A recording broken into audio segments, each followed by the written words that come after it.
beneen yi yóbbal. RFM Matin. RFM Matin. émission bi yeewu waa Sénégal.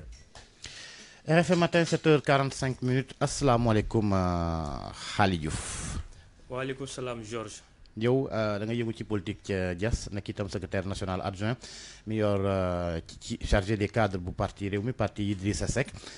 li gën a tax nag ñu invité la tey gii nii moo di coow la ca Diass tukkee ci wàllum suuf ma fas yéene ànd ak Pape Bess Diba ci waxtaan wi coow la ca suuf loolu sax tax na ba ñu teg loxo ñaari fukki ndaw ak ñett jamono ji retour de parquet la ñu am ndax démb la leen procureur waroon a déglu xaw ma déglu la leen déet xeexoo sax moo fa amoon est-ce que li fi la am ca Diass bett na la. asalaamaaleykum Georges. su ma la ko laajee c'est parce que tout simplement yow yàgg ngay artu ci wàllum foncier foofu ca Diass. waaw effectivement bon ñu ngi nuyu tous les auditeurs de la RFM Matin ak tous les Sénégalais particulièrement waa commune de Diass waaw Georges li nga wax en fait c'est vrai am na un an jour pour jour fii laa nekkoon le 3 septembre 2020 ñuy wax ci problème suufu Diass dans la même émission mais balaa ñuy wax ci émission bi aussi ñu naxarlu ak méttitlu li am Diass semaine bi bu aboutir à des arrestations comme vous l'avez dit am na 23 personnes ñu fa arrêté malheureusement ils sont toujours dans les lieux de la détention hier procureur commencé na ci déglu quelques-uns mais finalement paregul xëy na tey dina leen déglu yëpp te ñu am yaakaar ne dina leen bàyyi parce que ñu dañuy demander à ce que ñu libérer ces personnes là parce que en réalité defuñu dara loo xam ne tax ñu jàpp leen li ci gën a doy waar mooy que am na ñu fa jàpp ñoo xam ne fekk ñu manifestation yi am na ñoo xam ne tey bi ñuy manifester dem na liggéey bi ñuy ñëwee lañ leen jàpp am na leen fekk seen biir kër di leen jàpp sans mandat d'amener ce qui est illégal et injuste te may waxaat encore di ko répéter waat tant que le problème foncier de Diass n'est pas réglé par l'État du Sénégal ça sera toujours ainsi nii lay demee à chaque fois bu ñu ñëwee foofu day am ay jëlti ak ay xeex parce que en réalité il y va de notre survie la population de Diass. mais attribution bi. nan la demee. 31 hectares c'est pas une question d'attribution. Le problème de Diass c'est pas une question de 30 hectares loolu c'est minime le problème c'est un problème global et général. mais li tax ñu jàpp. li tax ñu jàpp li ko sooke la ñuy njëkk parce que pour man lii c'est une goutte d'eau seulement qui fait déborder la comment ça s'appelle encore. la vase. En réalité li am Diass mooy que tey c'est une commune par exemple aujourd'hui boo ko naroon juste. def cartographie une commune par exemple disons de 1000 hectares état bi ñëw jël mu ne 800 hectares daf koy jël voire 900 hectares yi te ay nit ñi fa dëkk jël ko en l'insu ou bien en excluant la population locale moo war a lii tey dama lay defal benn cartographie bu ndaw encore du ma sa taay di ko wax pour ñi xamul Diass ma jël ko d'une manière linéaire xam na peut-être Georges xam na Diass waaye Pape Bess xamul Diass mais dama lay wax ne Diass la commune de Diass mooy la première commune adossée à la région de Dakar. Donc boo fay dem par exemple nga jël route nationale numéro 1 à partir de croisement Yène ba Sindia linéairement foofu mooy commune de Diass damay jox juste benn exemple bu ndaw gis nga boo passé croisement Yène fi ngay njëkk a teg commune de Diass village yi ngay njëkk mooy Toglu Kantam ak ainsi de suite.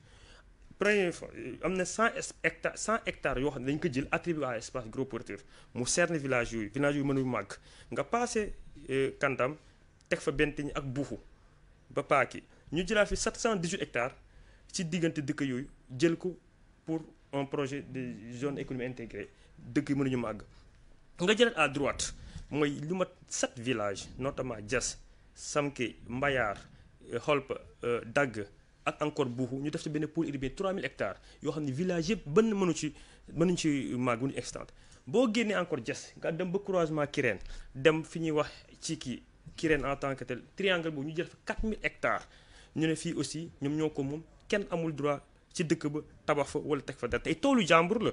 nga génn encore foofu croisement ci kii am na yeneen espace yoo xam ne ñu mel ni par exemple centre d'enfouissement technique boo xam ne état bi jël na ko mais peut-être sax finalement sax bàyyi nañ ko ba mairie Diass def ci loo xam ne loolu dañ ci ñëwaat yooyu yëpp boo ko boole ak aéroport bi boo xam ne plus de 8000 hectares non presque bàyyi ma parce que day compliqué c'est-à-dire compliqué loolu aussi il faudrait que ñu ko wax nit ñi ñu xam ko balaa ñuy wax waaw non mais c'est-à-dire li nga xam ne moom moo gën a taxaw mooy ñi ñu jàpp dañ leen jàpp ci ñu ne dañu demoon ci fa ñuy 31 hectares yi ak liggéey bu ñu fa dooroon liggéey bi lan la ak loola lan moo ko waral expliquer dama la ne loolu li waral li problème bi mooy lan dafa am 718 hectares boo xam ne gouvernement du Sénégal daf ko jël attribué ko à l'APIX mu ne zone économique intégrée la foofu dañuy ne ñun on n'est pas contre les projets de l'État du Sénégal parce que ce sont des projets publics mais nag il faut ñu inclure ñu inclure ça doit être inclusif foofu en fait dafa am benn quartier bi fa nekk bu war a màgg bu tudd Sakirak c'est un quartier à Diass qui est cerné de l'autre côté par l'aéroport de l'autre côté par benn aussi zone boo xam ne aéroport nañ moo ko zone de servitude donc fi mu mën a màggee seulement foofu la ñuy jël jox ko par exemple APIX léegi nag population bi dañuy laaj pour ñu jox leen aussi fi ñu mën a dëkk parce que aussi mënuñu toog nekk ci benn promiscuité boo xam ne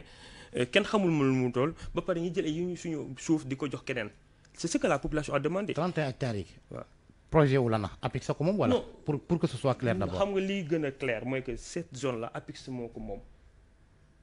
cette zone APIX lañ ko jox mais li ñuy wax balaa ñuy jox APIX ñi fa dëkk lu tax duñ leen jox ñu dëkk ci c'est pas seulement les 30 hectares. je veux que le problème ñu globalise c'est-à-dire c'est pas seulement ce problème suba bu ñu demaatee ci pôle urbain ba ils vont encore arrêter des personnes pour dire que le problème ce n'est pas seulement ça le problème est général il faut que l'État du Sénégal mu xam ne tant qu'il ne reculera pas sur ce truc là ça sera toujours ainsi à Diass chaque fois bu ñuy commencer li muy def foofu mais yéen ndax askan gi foofu kenn dina leen gën a njëkk a bénéficier wu aussi depuis 10 ans APIX mu fa defu fa dara mais travaux yi tax bañ arrêté ko lan la travaux lan la c'est une personne qui est venue qui fait des terrassement absolument kenn xamul lan la expliqué ñu waxuñ dara mais je veux dire qu'en fait avant ñuy wax waxi APIX mais l'aéroport de Diass est là-bas jël na 8000 hectares et pourtant tey population bi gisuñu seen bopp wax naa la ko fii Georges mais li gën a garaaw pôle urbain bi 3000 hectares la foofu la ñuy ne dañ fay def ay dëkkuwaay te pourtant ñun dañu am problème dëkkuwaay mais attends xanaa balaa ngay ñëw di dëkk si nit ñi fa dëkk quand même nga jox la ñu dëkk nous nous demandons que nous soyons impliqués de ces projets ensuite aussi ñu defuñu suñu zone d'extension tous les 17 villages de la commune de Diass amuñu fi ñuy def extension et vous croyez que loolu c'est normal c'est une question de survie c'est-à-dire tey bu ñu toogee di xool finalement dañuy ne jóge leen fii dem leen feneen parce que bu dee 1000 hectares ni 800 hectares ñu jël ko li des après finalement on va ñu di yéen jóge leen fii dem leen feneen dikki feneen mais nag ku li wolof di wax ku bugg a dee weexu balaa ñuy rey wala balaa ñuy rendi aussi dañuy xeex aussi c'est ça en réalité le problème maintenant la seule unique solution c'est mooy que l'État recule bàyyi suuf si yoo xam ne daf ko war a bàyyi askan bi ñu def seen zone d'extension mais continuer projet en inclure la population dans ces projets-là mais comment vous pouvez comprendre des projets mais xam nga dañuy wax nañ ci boole askan yi nañ ci boole population mais du ñu ñëw jël ku nekk rek ñu ñëw woo la da ngeen am ay représentants lu mel ni seeni mairie ak lu mel ni collectivités yi territoriales yi nga xam ne ñoom ñoo nekk foofu mais ñooy seeni représentants ñooñu la ñu fal d'accord loolu am na mais du ñu ñëw jël voilà ku ne rek ñu ñëw tànn la ne la non kaay bokk kaay mu warul demee noonu aussi ñu xam nañ ni mu war a demee parce que am nañ ko APIX bi ñuy wax ni tey bi ñu bëggee jël foofu ils ont fait une audience publique yeneen projet amul audience publique encore ensuite ñi ñu représenté aussi notamment les élus locaux et le maire ne sont pas dignes de représentants de la population à Diass. waaw mais yéen dañ leen fal nag. waaw même bu dee waaw mën nañ la fal te doo malheureusement doo xam sa rôle wala doo mériter sa fal tey ces projets là tey maire bi wala entre les locaux les élus locaux am na projet yoo xam ne tey ñoom ñoo ko validé à l'encontre de la population. donc population bi tey il ne s'identifie pas à leurs représentants notamment le maire et les élus locaux. non bul ne population ñenn ñi rek non ñenn ñi rek non. je suis très catégorique wax laaj population bi. ils le savent très bien ndax gis nga maire wala dégg nga ko mu ciy wax. xam nga parce que en fait aussi le maire a une part de responsabilité mais loolu dañ ci ñëw wax parce que pour nous la plus grande responsabilité incombe à l'État du Sénégal mais le maire ou bien le conseil municipal a une grande part de responsabilité aussi dans ce qui se passe à Diass sur le plan foncier te loolu incha allah nañ ci ñëw xëy na peut-être émission bi duñu ci may wax ni ko mais am na yoo xam ne tey au moment où la population mu ngi xeex contre les projets de l'État du Sénégal le maire est à côté en signant des actes administratifs yoo xam ne irrégulièrement. Comment il est habilité à le faire. Oui, mais il y a une procédure. Je vais donner laisse-moi te dire un seul exemple. Le maire de Diass qui est là actuellement, il a fait 1 an d'exercice seulement. Il a remplacé un défunt maire. Le maire de Diass actuellement n'a jamais réuni le conseil municipal de Diass pour faire une délibération. Il se sert d'une délibération de 2015 pour faire des attributions qui sont irrégulières. Et sur ce point, on a continuité là. Non, ce n'est pas un problème de continuité. J'ai dit. Il fait des actes administratifs sur la base d'une délibération de 2015. Il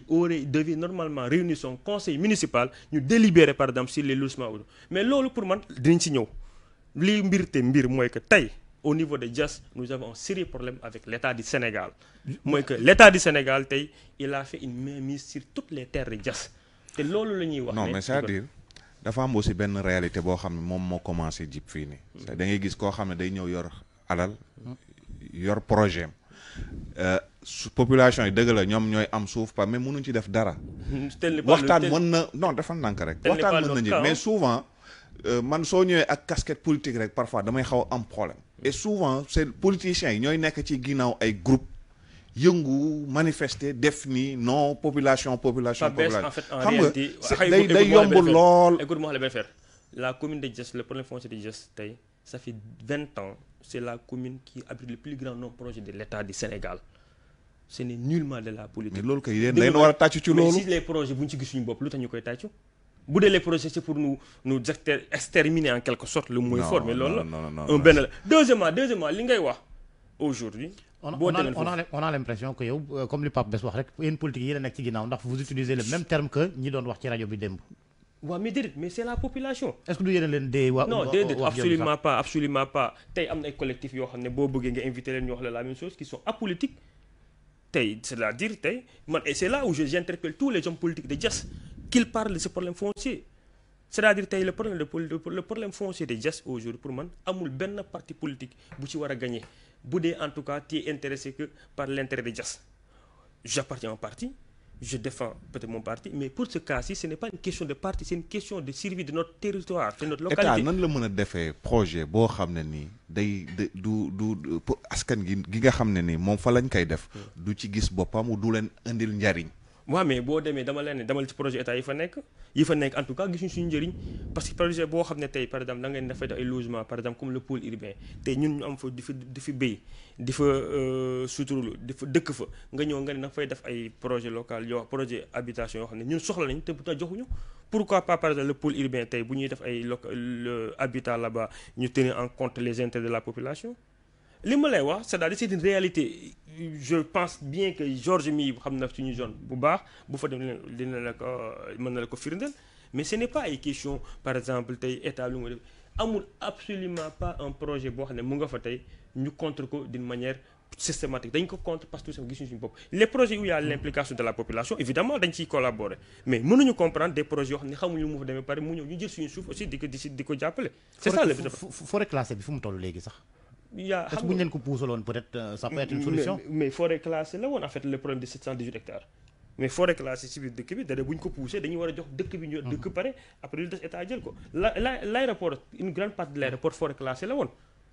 mais par exemple le pôle urbain n'était pas une forêt classée pôle urbain ay tabax la woon ay astafurlah ay tool la woon nit ñi di fa béy le port du futur bi ñuy wax noonu Ndayane c'est pas Ndayane une grande partie c'est à Diass te foofu ay tool la mais nag pas bees peut-être xëy na xam na suñu localité. mais boo xoolee du wax dëgg yàlla. Bawol laa gën a xam waxtu bi daanaka jeex na juñ naa sànq ne yow réew mi nga bokk seen waa ji dafa réer fu mu ne. kookal la seen waa ji Idi. non Idrissa mu ngi fi loolu kay xam naa yow yaa ma bëgg a tooñ rek. non dama lay laajte parce que ñu bëri wax nañ ne dafa feebar mu ngi woon Paris le conseil économique a démarré sa deuxième session la semaine passée. am na bu njëkk bi nga xamante ne moom présidé waaw bon peut-être loolu xëy na tam xam naa da nga ma bëgg a tooñ rek mais encore une fois de plus nous demandons aux autorités judiciaires administratives de libérer les personnes arrêtées pour jàmmam ba pare état bi aussi impliquer la population dans ces projets pour que au moins jàmmal sinon loolu amul ça sera toujours ainsi. La population va toujours refuser aujourd'hui que ces terres soient prises par l'État du Sénégal. jërëjëf Khaly Diouf responsable politique ca Diass secrétaire national adjoint chargé des cadres du parti Rewmi jërëjëf Pape Bess Diba nuyu Cheikh Diop ak ñi mu àndal ca TFM yéen doog jàmm.